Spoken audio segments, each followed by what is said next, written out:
Yes બિલકુલ stock specific સૌથી પહેલાં આપણે ચર્ચા કરીએ તો સ્વાભાવિક છે કે આપણને Q4 અપડેટ જોવા મળી રહી છે એટલે કે આપણે શરૂઆત પણ ત્યાંથી જ કરવી જોઈએ તો ફિનિક્સ મિલ્સ આપણે સૌથી પહેલાં વાત કરવા માંગીશ કે જેના અપડેટ્સ આપણને સામે આવે છે કે રિટેલ કન્ઝમ્પશન એમનું જે છે 15% વધીને 3,262 કરોડ પર આવી ગયું છે અને એમનું જે ગ્રોસ રેસિડેન્શિયલ જે વેચાણ કહેવાય એ એમને ₹77 કરોડ થયું છે અને કલેક્શન ₹54 કરોડ એમનું જોવા મળ્યું છે.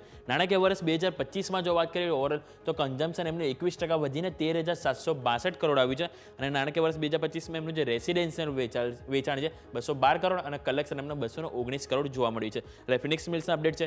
સાથે આપણે વાત કરીએ તો સેન્કો ગોલ્ડ કે જેના અપડેટ સામે આવ્યા છે એમાં આપણે નજર કરીએ તો એમનું સૌથી પહેલાં જે વેડિંગ સિઝન છે કે જેમાં ડિમાન્ડ સારી જોવા મળી એના કારણે એમનો જે રિટેલ ગ્રોથ છે એ 23% જોવા મળ્યો છે.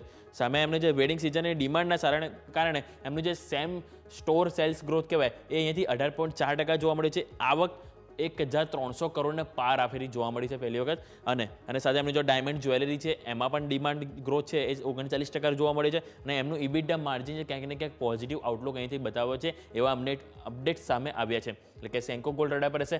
નેક્સ્ટ તમારા કાઉન્ટર પર હોવો જોઈએ તે છે સિગ્નેચર ગ્લોબલ. અહીંયા પણ એમના Q4 અપડેટ સામે આવ્યા છે તો એમનો જે પ્રી સેલ છે 61% ઘટીને 1,620 કરોડ આવ્યું છે અને એમનું જે 42% અહીંથી ઓવરઓલ ક્વાર્ટરલી ઘટાડો બતાવે છે અને યર ઓન યર 61% ઘટાડો છે 1,620 કરોડ આંકડો.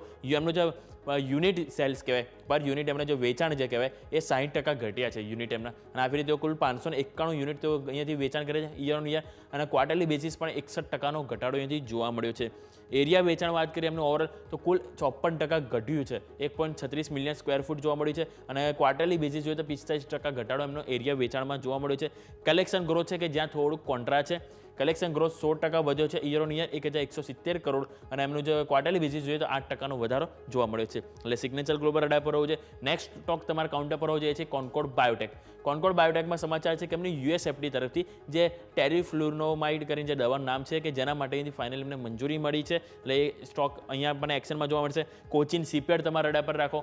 કોચિન શિપયાર્ડમાં સમાચાર છે કે એમણે ડ્રાય ડોક્સ વર્લ્ડ સાથે અહીંયાથી MOU સાઇન કર્યા છે અને આ MOU જે સ્પેસિફિક જે સી પ્રિપેર ક્લસ્ટરના ડેવલપમેન્ટ માટે અહીંયાથી કરાર કરવામાં છે બંને સાથે મળીને અહીંયાથી કામ કરતા જોવા મળશે. નેક્સ્ટ આપણે વાત કરવા માંગીશું તો એ છે BPCL.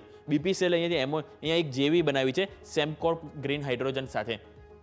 આ એવી જે JV બનાવી છે જોઈન્ટ વેન્ચર એમાં તેઓ રિન્યુએબલ એનર્જી અને જે ગ્રીન હાઇડ્રોજન એ બંને ઉપર તેઓ અહીંથી કામ કરતા જોવા મળશે જોઈન્ટ વેન્ચર હેઠળ. એટલે BPCL રડાર પર હોવું છે. સાથે ગેલ પણ તમારો સ્ટોક અહીંયા ખાસ કરીને ધ્યાન રાખશો કારણ કે ગેલમાં સમાચાર છે કે એમને જે ગેલ ગ્લોબલ IFSC કરીને તેમણે નવી અહીંયાથી સબસિડિયરીની રચના કરી છે અને જે આપણે ગુજરાતના ગિફ્ટ સિટીમાં અહીંયાથી એમને તેઓએ અહીંની સ્થાપના કરી છે એટલે ગેલ રડાર પર. પરંતુ આ બધા તો સ્ટોકની વાત થઈ. હવે આજે શું ખાસ છે એ આજે ખાસ રહેશે કારણ કે આજે સૌથી પહેલાં છે નિફ્ટીની વીકલી એક્સપાયરી તો જેની ઉપર તમારે નજર હોવું જોઈએ કારણ કે આવતીકાલે તમને 10 એપ્રિલના રોજ શ્રી મહાવીર જયંતિના કારણે તમને અહીંથી માર્કેટ બંધ છે એટલે કે આજે આપણને એક એક્સપાયરીની મોટી ઇફેક્ટ જોવા મળશે.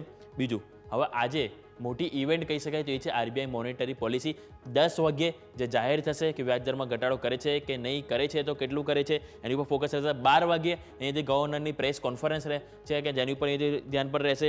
હવે ટેરિફ 2.0 આજથી લાગુ છે એટલે કે જે ડોનાલ્ડ ટ્રમ્પે જે જાહેરાત કરી હતી કે જે બેઝ ટેરિફ હતા એની ઉપર જે એક્સ્ટ્રા જે રેસિપ્રોકલ તેઓ લગાવ્યા હતા તે આજથી લાગુ થવા જઈ રહ્યા છે અને એ કારણથી કુલ આપણે જોઈએ તો જે 86 દેશો હતા એની ઉપર લાગુ પડશે. અને હવે બીજો અલગ ઇવેન્ટ વાત કરીએ યુએસમાં ક્રૂડ ઇન્વેન્ટરીના આંકડા આવશે. ઓલરેડી જોઈએ તો ક્રૂડ ખાસ એવું પ્રેશરમાં જોવા મળ્યું છે. બ્રેન્ટ તમને ઓલમોસ્ટ 60 થી $61 વચ્ચે આવી ગયું છે. બીજું આવતીકાલે TCS અને આનંદ રાઠી આ બંનેના પરિણામ આવવાનું છે Q4માં. ભલે આવતીકાલે આવવાના છે પરંતુ એની ઇમ્પેક્ટ આજે જોવા મળી શકે કારણ કે આવતીકાલે રજા છે એટલે આ બંને ધ્યાન પર રાખીશું. અને બીજું લાસ્ટ તમારો ફોકસ હોવું જોઈએ છે ઝોમેટો કે જેનું એક્સચેન્જ ઉપર આજે તમને ઝોમેટો નહીં પરંતુ એરટેલના નામથી તમને સ્ટોક જોવા મળશે. એટલે અહીંયા આ પણ એક અપડેટ છે કે જેની ઉપર તમારે ફોકસ હોવું જોઈએ. એટલે કે ઘણા બધા સ્ટોક છે ઘણી બધી ઇવેન્ટ છે કે જેના કારણે આજની એક્સપાયરી કહી શકાય કે આપણને બ્લોકબસ્ટર જોવા મળી શકે છે. યસ.